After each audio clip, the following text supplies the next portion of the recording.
तो बच्चों आज का हमारा topic refraction, refraction of light. अब ये रिफ्रैक्शन क्या होता है?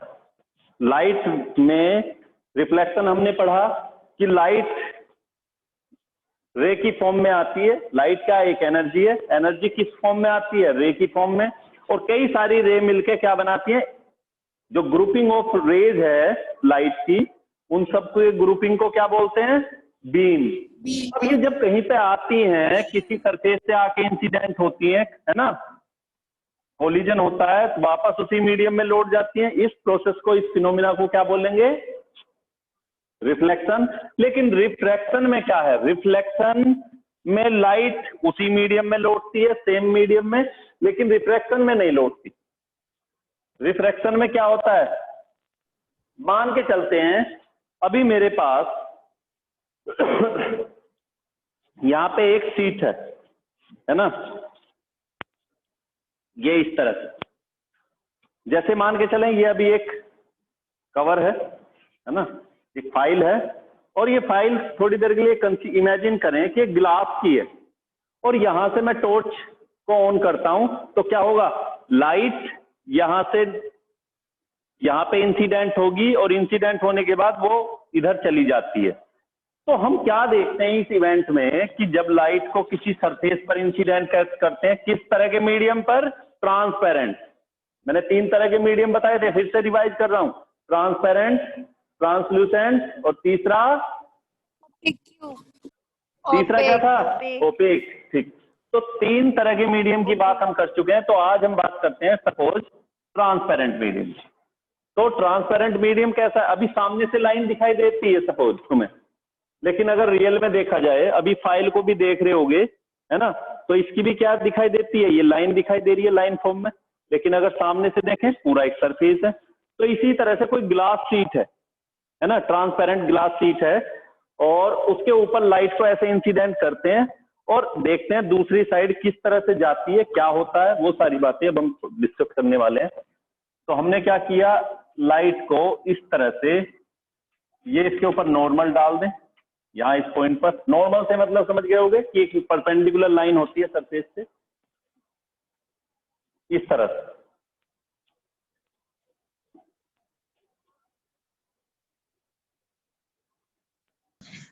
तो क्या होगा? यहां पे एक पूरा ट्रांसपेरेंट सरफेस, उसके ऊपर हमने लाइट को इंसिडेंट किया। अब देखते क्या होता है। तो मान के चले मेरे हाथ में टॉर्च है, और ये टॉर्च को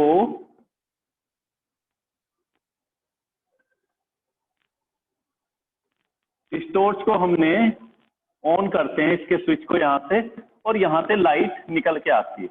लाइट यहां पे आएगी तो देखते क्या है कि ये लाइट सीधा इस रास्ते से आती है और सीधा इसके अंदर से पास होके चली जाती है। तो यहां तो हमने देखा कि रेस सीधा चली जाती है, लेकिन हमने क्या करते हैं, फिर इसी टॉर्च को क्या करते हैं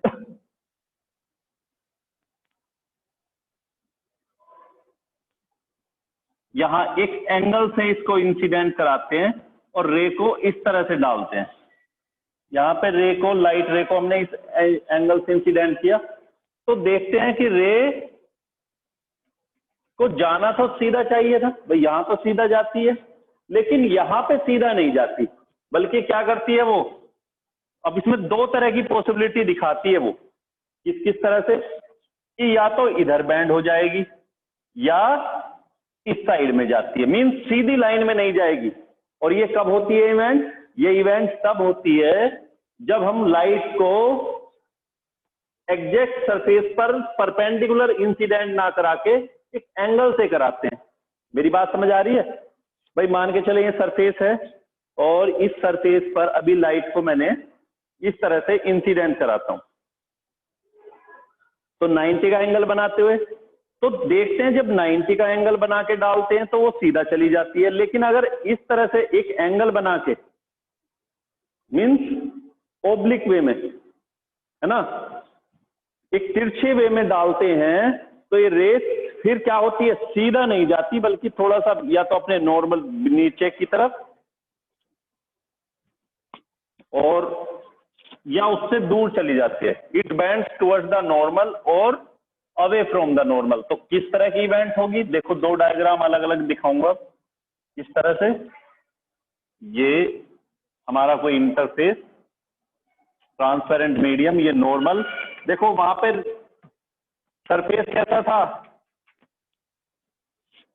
ओपेक, लाइट क्रॉस नहीं करती थी। लेकिन इस बार क्या है, लाइट क्रॉस करती है, तो हमने नॉर्मल को पास क्रॉस किया है, पूरा का पूरा ये नॉर्मल है यहां से,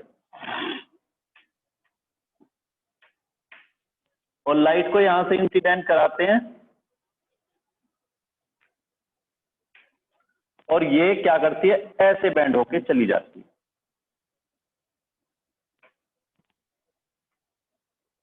इस तरह से जाना चाहिए था, कैसा, इस रास्ते से, लेकिन इससे ना जाके वो थोड़ा सा बैंड हो जाती है, किधर, टुवर्ड्स द नॉर्मल, नॉर्मल की तरफ। या दूसरी बार हमने कुछ चेंजेस किए, वो क्या करेंगे अभी मैं बताऊंगा। अभी फिलहाल बस इवेंट देखो कि होता क्या है रिफ्रैक्शन में। रिफ्रैक्शन में आखिर होगा क्या, मेन कंक्लूजन अभी पूछूंगा तुमसे कि रिफ्रैक्शन में आखिर होगा क्या। तो दूसरी बार हमने इस तरह से किया, ये एक नॉर्मल, और नॉर्मल के इस तरह से पॉइंट ऑफ इंसिडेंट पर रे को इंसिडेंट किया, और जाना ऐसे था, लेकिन ये band away from the normal. तो मेन हमने क्या देखा इसमें कि जो हमारी लाइट रे है, जब वो मीडियम चेंज करती है, क्योंकि ये ग्लास इधर इधर सपोज पूरे में ग्लास है या वाटर है यहाँ पे, तो ये मीडियम 1, ये मीडियम 2। बेटा फिर से समझो, मान के चलते हैं कि पूरी की पूरी यहाँ पे ग्लास स्लैब है। ग्लास स्लैब से मतलब एक बहुत मोटी ग्लास है जिसमें रे को चलना है। हाँ, इससे बाहर जाएगी, फिर निकल के फिर देखेंगे। तो सपोज यहाँ पे एयर है, भाई आप लाइट रे को इंसिडेंट करोगे तो किस पे करोगे, मान के चलो ग्लास, मैंने बोला ग्लास है, ग्लास के ऊपर इंसिडेंट करोगे, और इंसिडेंट जब हम करते हैं तो क्या होगा, ये दूसरे मीडियम में जाएगी, जैसे यहाँ हो रहा है अभी। तो एयर से किस में जाती है, ग्लास में, गिलास के बाद फिर से एयर में जाएगी। खैर हमें दो मीडियम के बीच कंपैरिजन देखना है। तो मेन हम क्या देखते हैं इस इवेंट में कि केवल क्या होता है, द बेंडिंग फिनोमिना क्या है जिसको रिफ्रैक्शन बोलोगे, क्या कंक्लूजन निकाला, the phenomenon of bending of light रे on changing the medium by the रे। सुन लो फिर से कि जब रे अपना रास्ता चलती है, लेकिन चलते चलते अगर वो मीडियम को चेंज करती है, मीडियम चेंज से मतलब कि एयर से ग्लास में चली जाती है, या वाटर में चली जाती है, या वाटर से ग्लास में जाती है, मीन्स किसी भी तरह से हमें देखना है। बस होगा क्या, चलते चलते रास्ते में दूसरा मीडियम आ जाएगा, तो जैसे ही वो मीडियम में घुसती है, सेकंड मीडियम में, वो अपने रास्ते से थोड़ा डेविएट हो जाती है, डेविएट मीन्स बैंड हो जाती है। तब इस फिनोमिना को ही क्या बोलेंगे, रिफ्रैक्शन ऑफ लाइट। क्या बोलोगे बच्चों, refraction of light, refraction of light, है ना। फिर से डिफाइन को फिर से समझ लो, the phenomenon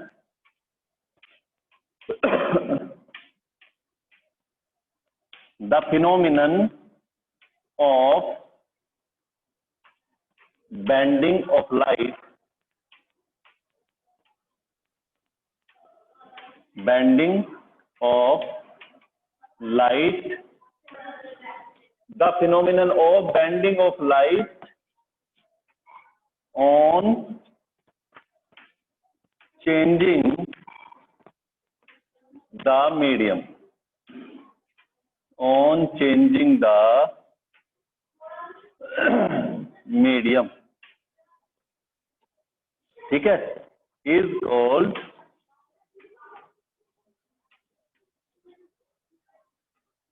refraction of light, refraction of light. तो छोटी सी डिफाइन है, याद हो जाएगी, द फिनोमिनन ऑफ चेंजिंग या the phenomenon of bending of light, या डेविएशन भी बोल सकते हैं इसको, phenomenon of bending of light on changing the medium is called refraction of light. कहने से क्या मतलब है कि रे हमारी एक मीडियम से दूसरे मीडियम में जब एंटर करती है तो वो अपने रास्ते से थोड़ा डेविएट हो जाती है, थोड़ा सा, तब इस फिनोमिनन को ही क्या बोलोगे, रिफ्रैक्शन ऑफ लाइट। अब देखो दोनों टू फिगर मैंने यहाँ पे बनाई है, एक में तो क्या होती है वो, इस फिगर के अंदर, in this figure ray bends towards the normal and in this figure it bends away from the normal. तो आखिर रीजन क्या है, तो हमने देखा कि ऐसा रीजन क्या होगा अगर वो एक चीज और बताता हूं मैं तुम्हें, आखिर ये होता क्यों है। तो देखो हमने डेंसिटी पढ़ी है, और डेंसिटी इक्वल टू क्या होता है, मास अपॉन वॉल्यूम।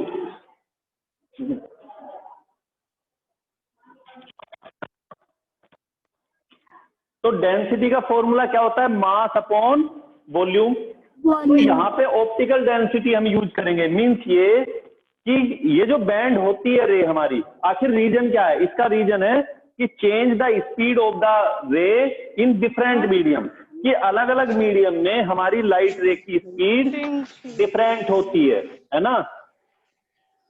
फिर से, आखिर ये क्यों बैंड होती है बच्चों, क्योंकि हमारी जो लाइट रे है उसकी स्पीड अलग अलग मीडियम में डिफरेंट होती है। अब इस बात को ऐसे समझेंगे, मान के चलते हैं हमारा कोई व्हीकल है ना, सभी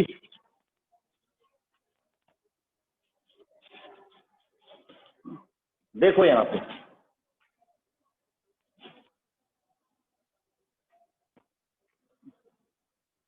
अब कोई भी स्टूडेंट अपने व्हीकल से चलेगा और यहां पर अब उसका जब ये व्हीकल से आएगा तो फोर व्हील व्हीकल किस तरह का है, फोर व्हीलर है, ये इस तरह है ना। तो मैंने केवल एक व्हील, टू व्हील को लिया है, एक एक्सल को, आगे वाले क्योंकि जहां पे आगे चलेंगे पीछे वाले तो उसी रास्ते से चलना है, तो ये सीधे आएंगे अभी यहां तक।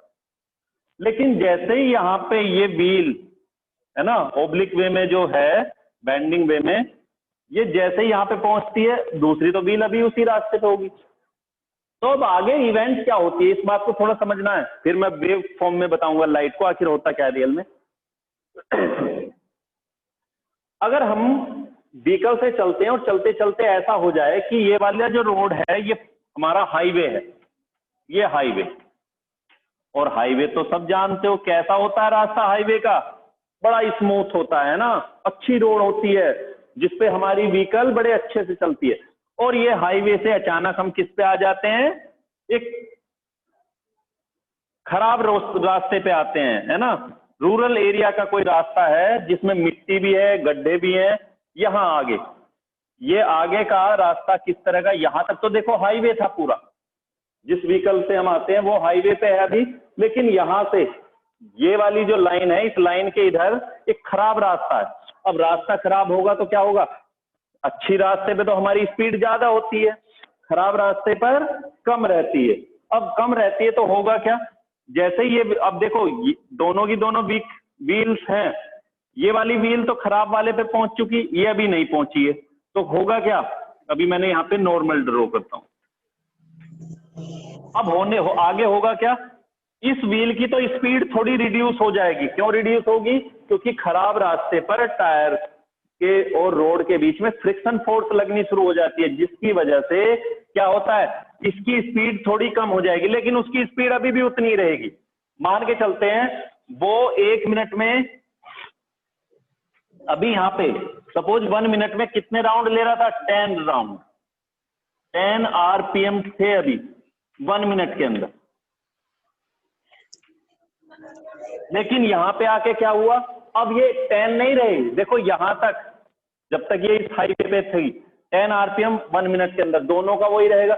लेकिन जैसे ही ये यहाँ पे पहुंचती है, इसका इस व्हील का कितना हो जाता है,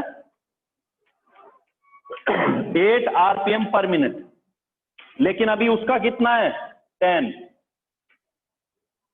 10 आरपीएम पर मिनट ही है अभी। अब क्या होगा, इसके तो व्हील कम चलेंगे, उसके ज्यादा चलेंगे। अब मुझे एक बात बताओ बच्चों, अगर हम दो रास्ते की बात करें और दोनों व्हील चलते हैं अलग अलग, इस बात को मन से निकाल के यहां आ जाना थोड़ी देर के लिए, 10 राउंड लेता है सपोज 1 मिनट में, ये लेता है 10, दोनों इक्वल डिस्टेंस चलेंगे। लेकिन अगर ये 8 लेता तो क्या हो जाएगा?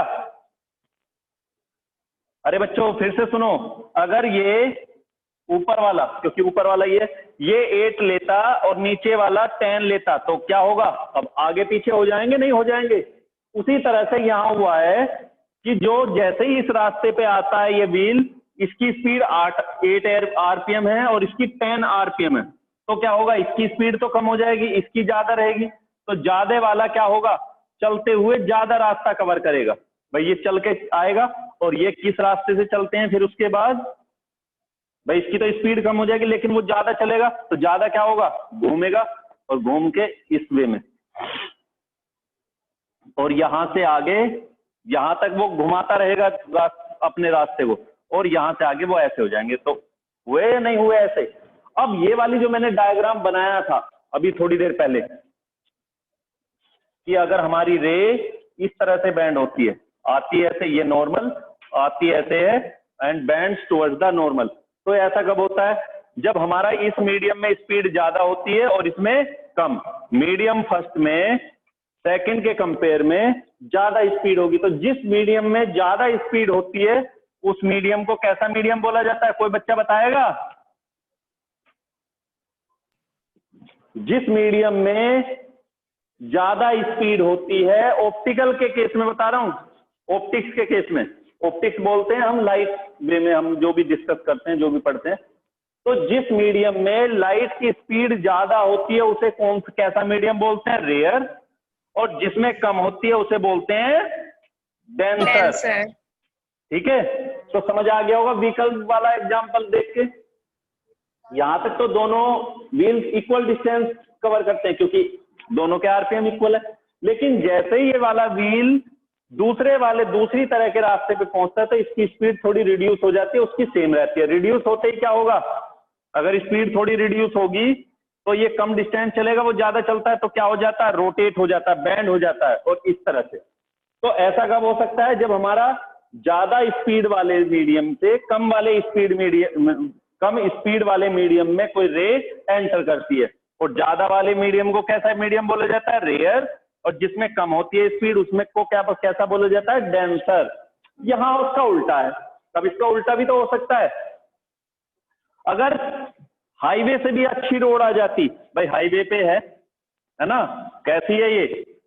ब्लैक कलर की है जिसपे तारकोल वगैरह डाल के रखते हैं, लेकिन अगर इस तारकोल से हम कैसा हाईवे बना के रखें आगे, जो मार्बल वाला होता है और भी स्मूथ, अब क्या होगी? जैसे ये व्हील यहाँ पे आएगी, अब क्या हो जाएगा? इसकी स्पीड ज्यादा हो जाएगी, उसकी कम रहेगी, तो इस बार वो कैसे बैंड हो जाएगा? इस तरह से। तो यहाँ पे ये एग्जाम्पल है। इसमें कैसा ऊपर वाला मीडियम कैसा होगा? डेंसर। और नीचे वाला मीडियम कैसा होगा? रेयर। समझ आया बच्चों? फिर से देखो, जब हमारी व्हीकल की स्पीड ज्यादा होती है तो उस मीडियम को कैसा बोला जाता है? जैसे हाईवे वाला एग्जांपल यहाँ पे, तो बैंड होना किस पे डिपेंड करता है? स्पीड पे।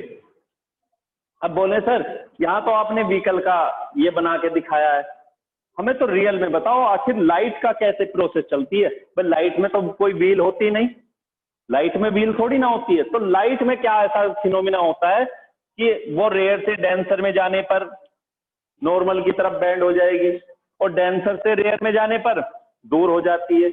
फिर से याद करा रहा हूं, कोई भी मीडियम ना तो रेयर होता है ना ही कोई डेंसर होता है। रेयर और डेंसर होना कब पता चलता है? उन मीडियम के कंपेयर करने पर। जैसे अभी मैं बात करता हूं एयर वाटर की, तो यहां पे एयर कैसा होगा? रेयर। वाटर कैसा होगा? डेंसर। लेकिन हमने बात की अब किसकी, है ना भाई? यहां पे दो जो पेयर लिए हैं, दो मीडिया, वो कौन कौन से हैं? एयर और वाटर।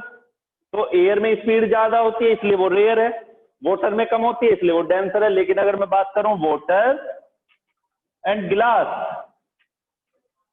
यहां पे दोनों किस तरह के होंगे? वाटर कैसा होगा? अब वाटर में ज्यादा होती है ग्लास से, यहां ये रेयर हो जाता है ना। जैसे अभी मैं बात करता हूं कि हमारे बच्चे बहुत अच्छा पढ़ते हैं, बहुत अच्छा दौड़ते हैं, और अब हमने बात की अपनी क्लास में, 10th क्लास में। तो 10th क्लास में किसी एक बच्चे को देखा, मान के चलो उस बच्चे का नाम ए है। ए बच्चा बहुत तेजी से दौड़ता है, लेकिन एक बच्चे बी ने कहा सर ये हमारी क्लास में तेज दौड़ता है, अगर आप 9th क्लास के बच्चों से इसका कंपेयर करोगे तो 9th वाले तेज दौड़ते हैं इससे। तो हमने फिर दौड़ा के देखा, तो वहां पे 9th क्लास का बच्चा हमने देखा कि तेज दौड़ता है। तो वहां पे तेज दौड़ने वाला कौन हो गया? 9th और 10th के बीच जब कंपेयर किया तो 9th क्लास फर्स्ट आती है। जब 10th को देखते हैं तो वो 10th का वो स्पेशल बच्चा है। 10th 11th को देखते हैं तो वहां पे कोई और कंडीशन आएगी। तो इसी तरह से रेयर और डेंसर का पता कैसे चलेगा कि सर जिस मीडियम में, कि दो मीडियम को कंपेयर करके देखेंगे, उन दोनों में लाइट की स्पीड जिसमें ज्यादा होगी वो रेयर, जिसमें कम होगी वो डेंसर। समझ आ गया? फिर से बता रहा हूं,